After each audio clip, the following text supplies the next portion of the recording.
근데 이제 이게 면접 문제 같은 데서 엄청 나와요. 뭐냐면 한강의 물은 몇 리터인가? 삼국의 전봇대는 몇 개 있나? 정답을 맞추라는 게 아니에요. 이런 문제를 일부러 내는 거죠. 왜? 공평하게.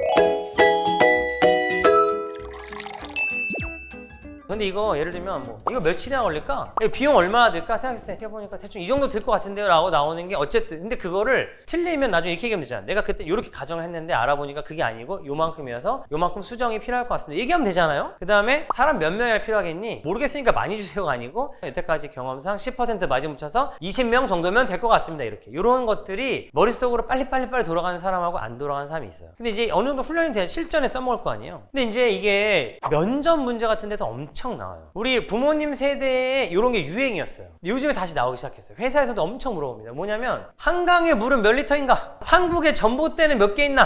정답을 맞추라는 게 아니에요. 이 방에 있는 공기 원자 개수는 몇 개겠냐? 이거는 화학 전공한 사람은 맞춰야 돼요. 22.4리터에 6.02 곱하기 10, 23승 해가지고 나올 수 있겠죠. 그 아보가드로에서 해가지고. 근데 어쨌든 자 요런 거는 이제 조금 더 지식이 필요하지만 이런 거는 뭐 어른이나 애나 뭐 내가 뭐 한전에서 일하는 사람 아니면 사실은 이게 정보가 없어요. 이런 문제를 일부러 내는 거죠. 왜? 공평하게. 이제 대학들도 약간 인식이 바뀌었어요. 공부 열심히 하는 애 많이 하는 애가 아니고 진짜로 똑똑하고 일 잘하고 이런 걸로 바뀐 거죠. 그래서 요즘에 영재 학교가 실제로 어떤 애가 뽑히는지 예상이 잘 안 돼요. 실제로 만나본 게 아니면 뭐 점수가 이렇고 뭐 하고 뭐 어디까지 뺐고 이걸로 예측이 전혀 안 됩니다. 요즘 아시죠? 요즘에 좀 바뀌고 있긴 한데 어떻게 하고 있냐면 3일 정도 이렇게 모아놓고 막 지네끼리 막 면접 보고 거기서 토론시키고 근데 이게 정확하게 옥스포드 스타일이에요.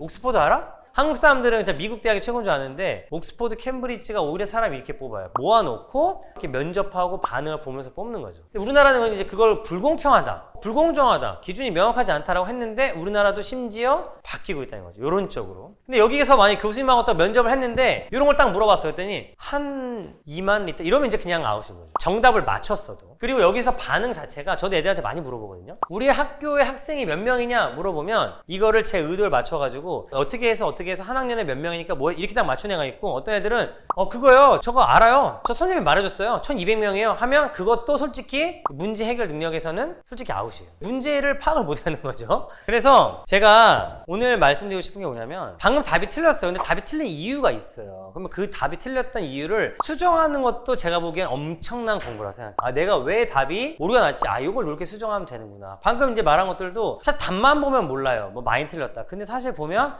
요 요소가 빠져서 그렇지 나머지를 다 정확하게 맞췄네. 아니면 심지어는 내가 답은 맞췄지만 요 요소가 조금 과장됐네, 왜곡됐네. 이런 것들을 이제 하는 과정에서 사실 일머리죠. 일머리 좋아지고 이제 공부하는 어떤 그런 습관들 좋아지고 라고 생각하고요. 얘들아, 애들이 많이 얘기해. 뭐라 그래? 선생님 이거 어떻게 알아요? 다른 말로 뭐라 한다고? 뭐 배웠는데 기억이 안 나요. 아니면 저 배운 적 없는데요. 이게 다 무슨 뜻이야? 이거 어떻게 알아요? 근데 사실은 그걸 찾아내는 게 공부다. 선생님 그렇게 생각하고 솔직히 말하면 지금 요 정도 아이들의 이 요리로 평소에 하잖아요? 그러면 사실 공부를 못 할 수가 없어요. 솔직히 말하면. 저는 그렇게 생각하고요. 이런 사람들이 차이를 만들어낸다. 제가 이제 두 가지를 늘 강조드려요. 버스 번호판을 보고 계속 수를 생각하는 연습과 수를 추정해보는 연습. 이런 연습 많이 하시는 거 좋다고 생각하고 제가 이거 수업을 초등학교 2학년, 3학년 애들 듣는 주 1회반에서 수업을 했어요. 우리 서아도 들은 적이 있잖아요. 근데 이거를 하니까 저는 사실 애들이 너무 어려워 이렇게만 생각하는 줄 알았어요. 근데 초등학교 2학년짜리 여자아이 어머니가 오시더니 그 스레드에 글을 올리셨더라고요. 애가 지나가면서 아빠랑 저 나뭇잎에 있는 나뭇잎이 총 몇 개인지 한번 추측해보자고 엄마 아빠한테 얘기를 하더래요. 근데 이게 우리가 수학을 가르칠 때 이 수학하고 공학이 있잖아요. 사실 우리가 아이들을 너무 이제 이거에 좀 맞춰서 가르치거든요. 정확해야 되고 막 틀리면 안 되고. 근데 사실 이거는 좀 다른 영역이에요. 근데 우리가 살아가면서 쓰는 건 사실 이게 더 많잖아요. 문제를 푸는 건 사실 공학에 더 가깝거든요. 수학을 하신 분들 수학을 가르치지만 사실은 공학을 하는 아이들처럼 가르치는 게 맞다 생각합니다. 진짜 써먹을 줄 알고 이걸 계속 써먹고